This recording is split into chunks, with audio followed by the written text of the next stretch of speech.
ତାଙ୍କର ସେ ଯେଉଁ ମୋବାଇଲ ଅଛି ମୋବାଇଲ ପଛପଟେ ତାଙ୍କ ହଜବେଣ୍ଡଙ୍କର ଫଟୋ ଗୋଟେ ଏବଂ ତାଙ୍କ ମମିଙ୍କର ମୋବାଇଲ ନମ୍ବର ଏବଂ ତା ପୂର୍ବରୁ ଧଉଳି ଥାନାରେ କେସ୍ କରିଥିବା ବୋଧେ ସମ୍ ପାତ୍ର ଏଏସ୍ଆଇ ପାତ୍ର ତାଙ୍କ ନାଁ ଲେଖା ହେଇଛି, ତାଙ୍କ ମୋବାଇଲ ନମ୍ବର ଅଛି। ରାତି 8ଟା ସମୟରେ ଜିଆରପି ପୋଲିସ ଫୋନ୍ କରି କହିଥିଲେ, ଯେହେତୁ ମୁଁ 13 ବର୍ଷ ହେଲାଣି ଜିଆରପି ଥାନାରେ କାମ କରୁଛି ଏବଂ ରେଳ ସବୁ ଲାଇନ୍ରୁ ଉଠାଉଛି, ତେଣୁକରି ମୋତେ ଫୋନ୍ କରିଥିଲେ।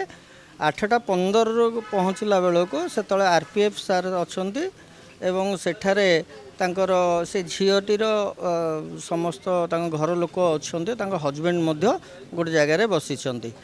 ଝିଅଟି ମୋଡ଼ି ମାଡ଼ି ହେଇକି ଟ୍ରେନ୍ ଟ୍ରାକ୍ ମଝିରେ ପଡ଼ିଛି, ତାର କିଛି ବାଟ ଆଗକୁ ତାର ହାତ ଗୋଟେ ପଡ଼ିଥିଲା। ସେଠି ତା ପୂର୍ବରୁ ତାଙ୍କର ମୋବାଇଲ ଗାଡ଼ି ଚାବିଟେ ଗୋଟେ ଉଦ୍ଧାର କରାଯାଇଛି, ଯେଉଁଟାକି କ୍ୟାପିଟାଲ ଥାନା ପିସିଆର୍ ଉଦ୍ଧାର କରିଥିଲେ ଏବଂ କ୍ୟାପିଟାଲ ଥାନା ପିସିଆର୍ ଯିବା ପୂର୍ବରୁ ଆମେ ପହଞ୍ଚିଲା ପରେ ସେ ଯିବା ପୂର୍ବରୁ ଆମକୁ ହ୍ୟାଣ୍ଡଓଭର କରିଦେଇକି ଯାଇଥିଲେ ଏବଂ ସେ ତାଙ୍କର ସେ ଯେଉଁ ମୋବାଇଲ ଅଛି ମୋବାଇଲ ପଛପଟେ ତାଙ୍କ ହଜବେଣ୍ଡଙ୍କର ଫଟୋ ଗୋଟେ ଏବଂ ତାଙ୍କ ମମିଙ୍କର ମୋବାଇଲ ନମ୍ବର ଏବଂ ତା ପୂର୍ବରୁ ଧଉଳି ଥାନାରେ କେସ୍ କରିଥିବା ବୋଧେ ସମ୍ ପାତ୍ର ଏଏସ୍ଆଇ ପାତ୍ର ତାଙ୍କ ନାଁ ଲେଖା ହେଇଛି, ତାଙ୍କ ମୋବାଇଲ ନମ୍ବର ଅଛି।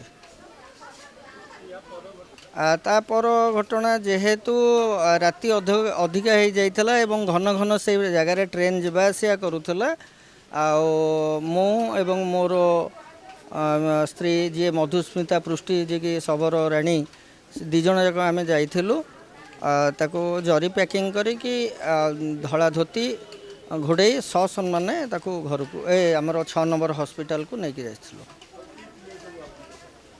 ମୋ ସହିତ ତାଙ୍କ ଘର ଲୋକ ତ ଥିଲେ ତାଙ୍କର ସେଠି, ଆଉ ତାଙ୍କର ହଜବେଣ୍ଡ ମଧ୍ୟ ବସିଥିଲେ ଏବଂ ତାଙ୍କ ହଜବେଣ୍ଡଙ୍କ ଭାଇ ମଧ୍ୟ କିଛି ସମୟ ପରେ ଆସିକି ସେଠି ପହଞ୍ଚିଥିଲେ। ଆଉ ଆମେ ତ ସ୍ୱାମୀ ସ୍ତ୍ରୀ 2 ଜଣ ଯାକ ତାଙ୍କର ମର ଶରୀରକୁ ନେଇକି ଆସିକି 6 ନମ୍ବର ହସ୍ପିଟାଲର ଶବ ସଂରକ୍ଷଣ ଗୃହରେ ରଖିକି ଯାଇଛୁ।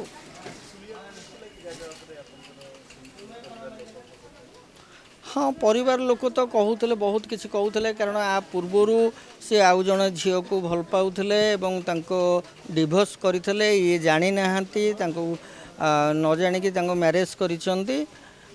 ତାପରେ ମଧ୍ୟ ବି ଆଉ 2 ଜଣଙ୍କର ସହିତ ଆଙ୍କର ରିଲେସନ୍ ରହିଥିଲା ବୋଲି କହୁଛନ୍ତି, ତାଙ୍କ ଭଉଣୀ ଯିଏ ସାନ ଭଉଣୀ କହୁଥିଲେ।